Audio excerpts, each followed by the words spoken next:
Okay, good morning from a very calm West Mersey Sunday morning, and as you can see, I'm in a kayak, which is nice. Feels nice. I haven't been out for a couple of weeks because the days are short and weekends have been windy of late. So I managed to get out today, which is nice. Not as nice as yesterday. It feels a bit warmer even though the sun's not out. Anyway, I'm heading over to the packing shed, and I'm going to be putting up possibly up to 3, not at the same time, 3 different antennas, but all to the same design, which is end-fed half-wave dipole, which I'll be putting up vertically. And I've recently made these mostly to a design and inspired by an article in Radcom in April this year. Radcom's the magazine of the Radio Society of Great Britain, which you can still get online if you're a member. And in the April edition there was an article by Tim, G5TM. Shout out to Tim, because I know you watch some of my videos. And I've made 3 of these up. But actually, before I go any further, I need to turn round because I've forgotten the pole. I've got a 12-metre pole, which without that, I'm scuppered. So I'm just going to turn round and go and get it. But anyway, I'm going to put them up, lash them to the sort of decking, the uprights on the decking outside the shed. And what the advantage of these really is, aside from the fact that according to Tim's article, you get a slightly lower takeoff of around about 1 dBi, I think at 5 degrees above the horizon, over and above that you would on a quarter wave. But also what's good about them is like they're very quick, providing you've got the pole.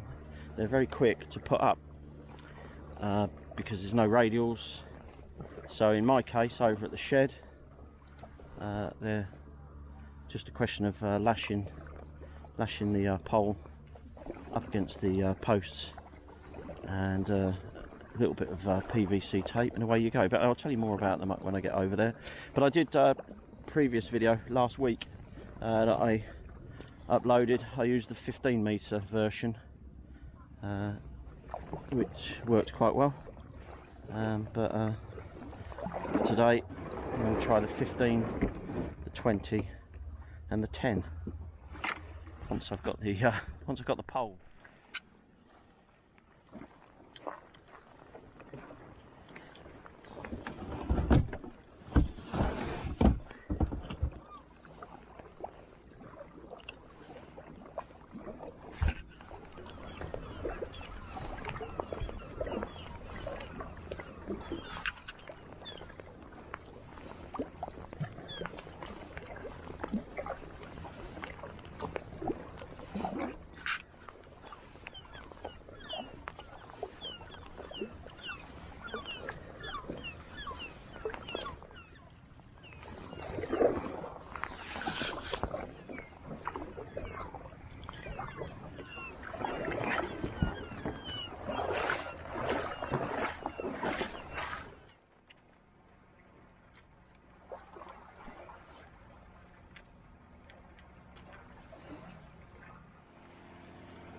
Okay, so this is the 15-metre version.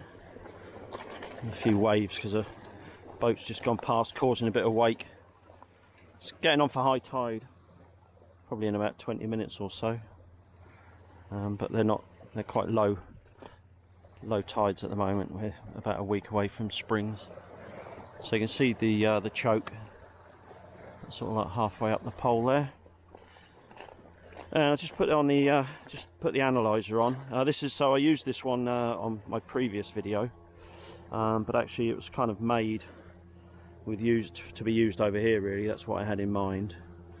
And the SWR is pretty good, to 1 to 1.4 or thereabouts, just under. So that's pretty good. And I just need to extend that.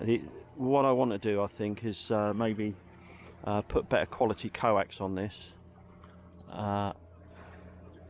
and so make one with a better coax, probably Messi and Poloni Hyperflex 5 would probably be what I would use, and then bring it in all the way to the radio without any joins. That would be the plan, but I'm just sort of experimenting with it at the moment. Anyway, quick tour of the shed. A few new subscribers might not have seen this before, so this is the abridged version. There's plenty of other videos where the shed's mentioned. It's all looking a bit ramshackle at the moment, but it's a former oyster packing shed.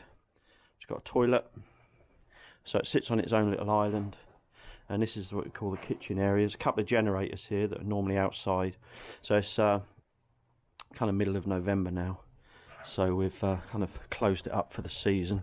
But during the summer, we are open for cream tea open days, and you can also hire the shed as well, and you can stay over here should you choose, bring your radio gear with you, etc. So I thought I'd give it a little plug. I'll leave a link to the shed to tell you all about it in the description, so I won't go on about it now. But yeah, it's quite a special place. So, and it does work wonders with vertical antennas because of the 360-degree saltwater takeoff. So anyway, I got the Xiegu X6100 with me today, and I just need to get some coax to extend this. CQ, calling CQ, Oscar Hotel 6 Lima Hotel Brazil. 2 Echo 0, Whiskey Mike Golf Portable. Okay, thank you very much, Kevin. Yes, doing amazing job with the 5 watts, Kevin, so no problem whatsoever. I'll have to copy you at the moment. Your signal came up a little bit. Thanks for the QSO 73s, and have a great rest of the weekend. Bye-bye. 7-3, bye-bye. So I've noticed this problem that I appear to be having, that it's alternating between running on the external power and the internal battery, because I can see the battery sort of symbol flicking on and off there. I'm not sure if it's because I've got the charge function on or not, and every time it does that, it drops down from 10 watts to 5 watts. Victor Kilo 3 Oscar Charlie Delta, calling CQ DX and listening. 2 Echo 0, Whiskey Mike Golf Portable. 2 Echo 0, give me a call again. 2 Echo 0, Whiskey Mike Golf Portable. You're about a 5 and a 3 in the clear, 53, but some fading down to just a readability of 4 here, my friend. I've got the 5 watts. So what's the antenna you're using portable there, Kevin? Over? Yeah, I'm using a end-fed half-wave dipole.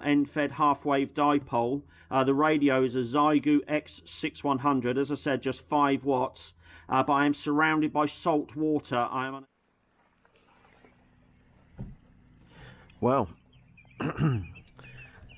so I worked into Australia. Excuse me. With 5 watts, so that's pretty good. Got a bit of a frustrating problem there with the Xiegu X6100, that something strange going on with the power, where it's dropping down to 5 watts because the power seems to be dropping down.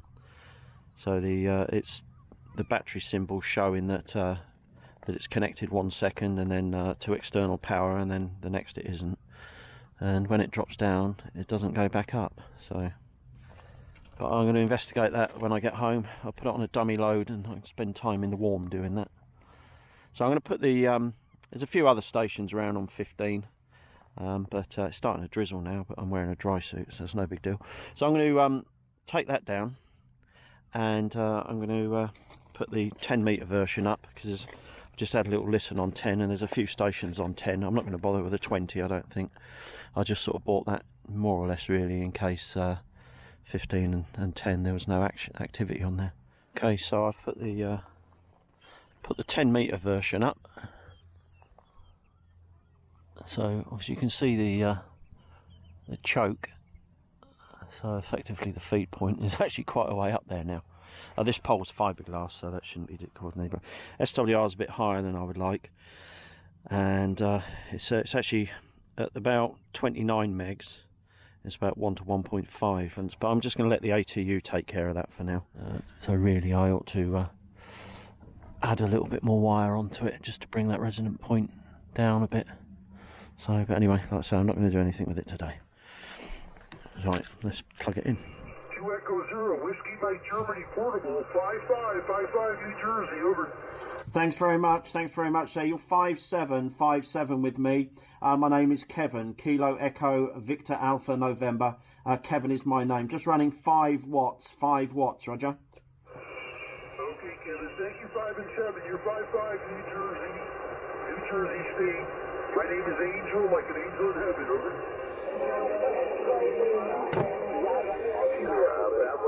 Come again?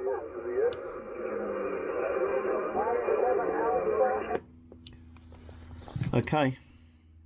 Well, I've worked one station there in America, so I'm quite happy with that. There was a station there calling Papa Juliet 2, Mike Alpha November in Curacao, in the Caribbean, but it's got a bit of a pile up, and I don't think my 5 watts is going to bust that. An ill-behaved pile up into the bargain. So anyway, I'm going to call that a day. It's drizzling outside, but I'm going to go for a paddle and have a little bob about.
Hi.